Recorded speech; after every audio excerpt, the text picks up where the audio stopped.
Hello, and welcome to Tales for Life.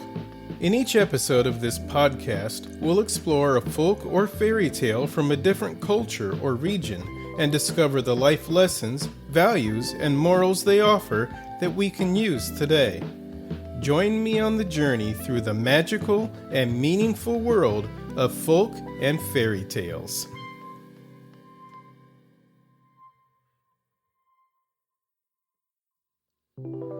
Welcome to another episode of Tales for Life, the podcast that journeys through life, one tale at a time. I'm glad you're here for this episode because today we're exploring an important truth about achieving anything that matters. This is an episode titled, Success Loves a Partner. We live in a world that loves the idea of the self-made man or the self-made woman. Somewhere along the way, we picked up the belief that if we didn't do it all ourselves, it doesn't really count. We look at superstar athletes, award-winning actors, best-selling authors and singers, and we marvel at how extraordinary they are. And they are extraordinary, but not one of them reached the top alone. Not one of them stays at the top alone. No matter who's holding the trophy or standing in the spotlight, the truth is the same. Success is never a solo effort.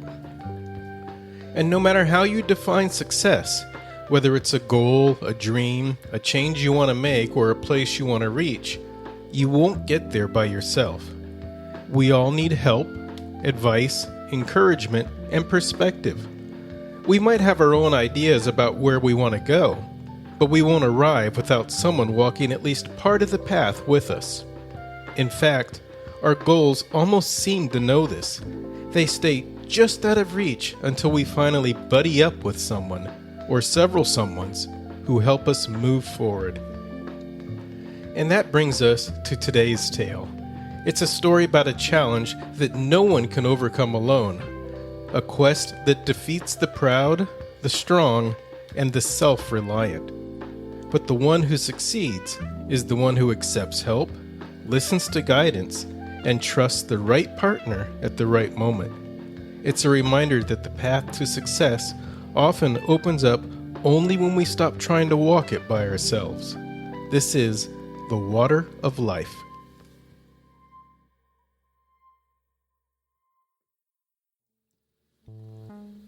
There was once a king who had an illness, and no one believed that he would come out of it with his life. He had 3 sons who were much distressed about it and went down into the palace garden and wept. There they met an old man who inquired as to the cause of their grief. They told him that their father was so ill that he would most certainly die, for nothing seemed to cure him.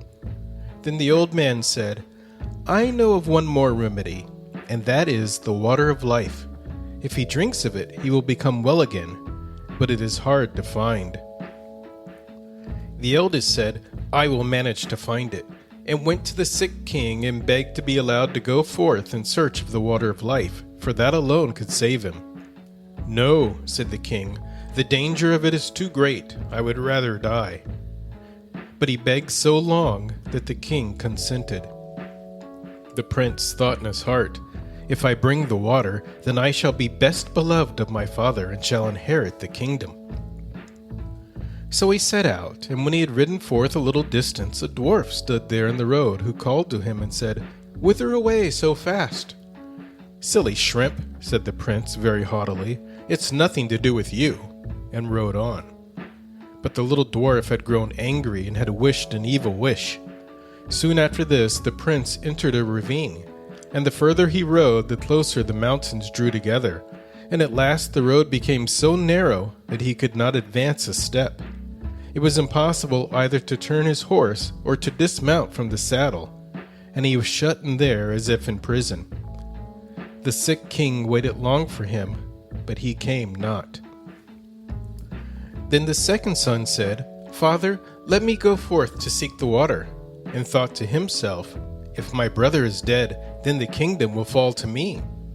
At first the king would not allow him to go either, but at last he yielded. So the prince set out on the same road that his brother had taken, and he too met the dwarf, who stopped him to ask whither he was going in such haste. "Little shrimp," said the prince, "that is nothing to thee," and rode on without giving him another look. But the dwarf bewitched him, and he, like the other, rode into a ravine, and could neither go forwards nor backwards. So fare haughty people. As the second son also remained away, the youngest begged to be allowed to go forth to fetch the water, and at last the king was obliged to let him go. When he met the dwarf, and the latter asked him whither he was going in such haste, he stopped, gave him an explanation, and said, "I am seeking the water of life, for my father is sick unto death." "Dost thou know, then, where that is to be found?" "No," said the prince. "As thou hast borne thyself as is seemly, and not haughtily like thy false brothers, I will give thee the information and tell thee how thou mayest obtain the water of life.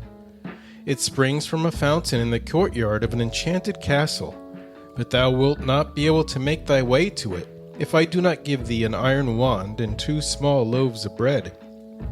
The dwarf then told the prince how to use these gifts. The prince thanked him, took the wand and the bread, and set out on his way.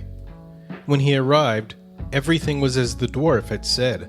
The door sprang open at the 3rd stroke of the wand, and when he had appeased the lions with the bread, he entered the castle, and came to a large and splendid hall, wherein sat some enchanted princes, whose rings he drew off their fingers.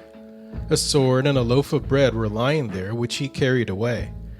After this he entered a chamber in which was a beautiful maiden, who rejoiced when she saw him, kissed him, and told him that he had delivered her, and should have the whole of her kingdom, and that if he would return in a year, their wedding should be celebrated. Likewise, she told him where the spring of the water of life was, and that he was to hasten and draw some of it before the clock struck 12. Then he went onwards, and at last entered a room where there was a beautiful, newly made bed, and as he was very weary, he felt inclined to rest a little. So he lay down and fell asleep. When he awoke, it was striking 11:15. He sprang up in a fright, ran to the spring, drew some water in a cup which stood near, and hastened away. As he journeyed homewards, he again passed the dwarf. When the latter saw the sword and the loaf, he said, "With these thou hast won great wealth. With the sword thou canst slay whole armies, and the bread will never come to an end." But the prince would not go home to his father without his brothers, and said, "Dear dwarf, canst thou not tell me where my 2 brothers are? They went out before I did in search of the water of life, and have not returned." "They are imprisoned between 2 mountains," said the dwarf.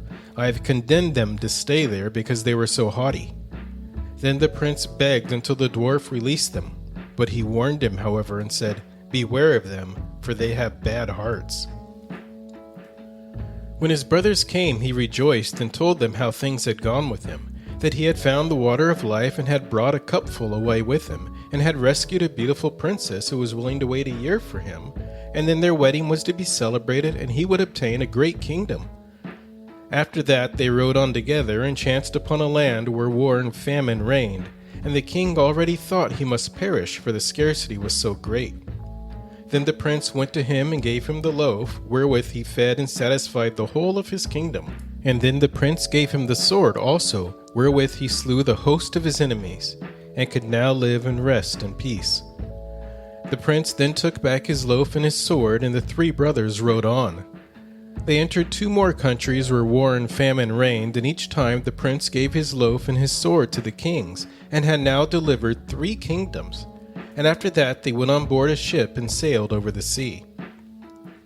During the passage, the 2 eldest conversed apart and said, "The youngest has found the water of life, and not we. For that our father will give him the kingdom which belongs to us, and he will rob us of all our fortune." They then began to seek revenge and plotted with each other to destroy him. They waited until they found him fast asleep. Then they poured the water of life out of the cup and took it for themselves. But into the cup they poured salt seawater. Now, therefore, when they arrived home, the youngest took his cup to the sick king in order that he might drink out of it and be cured. But scarcely had he drunk a very little of the salt seawater than became still worse than before. And as he was lamenting over this, the two eldest brothers came and accused the youngest of having intended to poison him, and said that they had brought him the true water of life, and handed it to him. He had scarcely tasted it when he felt his sickness departing, and became strong and healthy as in the days of his youth. The old king was very angry with his youngest son, and thought he had plotted against his life. So he summoned the court together and had sentence pronounced upon his son that he should be secretly shot. And once when the prince was riding forth to the chase, suspecting no evil, the king's huntsman had to go with him. And when they were quite alone in the forest, the huntsman looked so sorrowful that the prince said to him, "Dear huntsman, what ails you?" The huntsman said, "I cannot tell you, and yet I ought." Then the prince said, "Say openly what it is, I will pardon you." "Alas," said the huntsman, "I am to shoot you dead. The king has ordered me to do it." Then the prince was shocked and said, "Dear huntsman, let me live. There, I give you my royal garments. Give me your common ones in their stead." The huntsman said, "I will willingly do that. Indeed, I should not have been able to shoot you." Then they exchanged clothes, and the huntsman returned home. The prince, however, went further into the forest. After a time, 3 wagons of gold and precious stones came to the king for his youngest son, which were sent by the 3 kings who had slain their enemies with the prince's sword, and maintained their people with his bread, and who wished to show their gratitude for it. The old king then thought, "Can my son have been innocent?" and said to his people, "Would that he were still alive! How it grieves me that I have suffered him to be killed." "He still lives," said the huntsman. "I could not find it in my heart to carry out your command," and told the king how it had happened.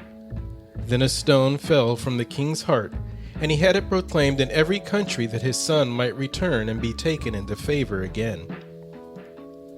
The princess, however, had a road made up to her palace, which was quite bright and golden, and told her people that whosoever came riding straight along it to her would be the right wooer and was to be admitted, and whoever rode by the side of it was not the right one and was not to be admitted.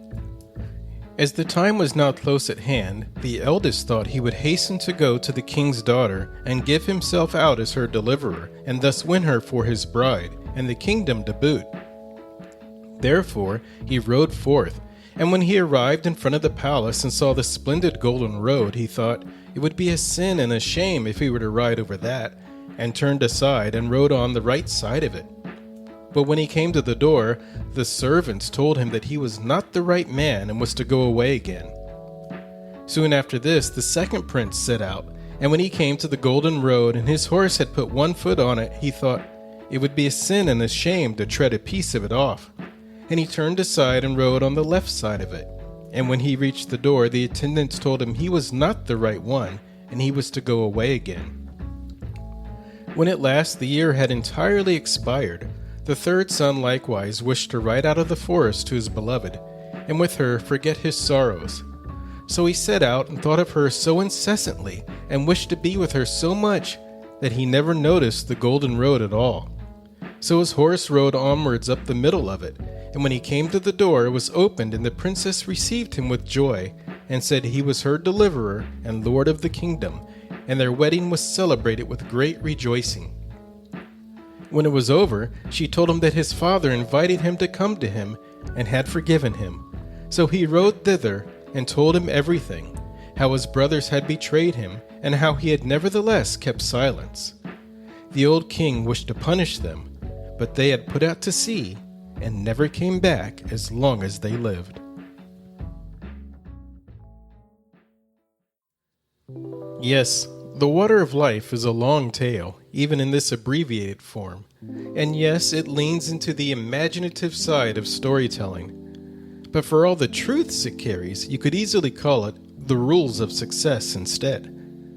So before we close today's episode, let's take a quick look at a few of those rules. First, the 2 older brothers show us exactly why success requires a partner.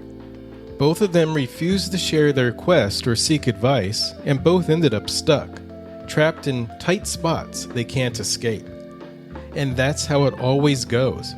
Anything meaningful we pursue will eventually grow bigger than our own strength or insight. If we don't have someone walking with us, someone to guide or steady us, success simply won't be ours. But the youngest prince gives us a different picture, at least at first. He shares his quest with the dwarf, asks for help, receives it, and succeeds. But then he makes a choice that almost cost him everything. He ignores the very help that got him there.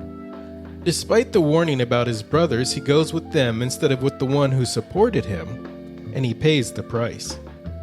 It's a reminder not to abandon the people who helped us rise, and to be cautious around those who refuse to help themselves. People who don't want guidance rarely celebrate the success of those who do. And finally, we see what always happens when someone succeeds. They lift others with them.